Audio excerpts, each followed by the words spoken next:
আমরা দেখেছিলাম এর আগে বিএনপি বিসিএস এর ক্ষেত্রেও অবৈধ নিয়োগের মাধ্যমে তারা কিন্তু বগুড়া আজিজুল হক কলেজের থেকে বিশাল সংখ্যক নিয়োগ দেওয়ার চেষ্টা করেছিল। আমরা দেখতে পাচ্ছি নতুন করে তারা বাংলাদেশের প্রত্যেকটি প্রান্তরে তারা তাদের যে দলীয় নেতাকর্মী তাদেরকে ক্ষমতায়ন করে তাদেরকে ম্যানেজিং কমিটিগুলোতে বসিয়ে তাদের স্বজনপ্রীতির সুযোগ দিচ্ছে, আর্থিক লেনদেনের সুযোগ দিচ্ছে, তাদেরকে অবৈধ ক্ষমতা প্রয়োগের এখানে সুযোগ করে দিচ্ছে।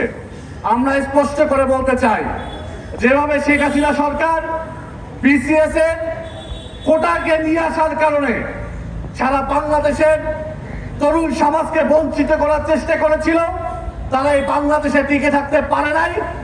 আপনারাও যদি একই চেষ্টা করেন, আপনারাও যদি এই তরুণ সমাজকে বঞ্চিত করতে চান, যোগ্য ক্যান্ডিডেটকে বঞ্চিত করতে চান, তাহলে অতীতের শেখ হাসিনা সরকার, ফ্যাসিস্ট আওয়ামী লীগ, ছাত্রলীগ, যুবলীগের পরিণতি আপনারা যদি ভুলে যান, এই দেশপ্রেমিক জনতা কিন্তু ভুলে যায়নি।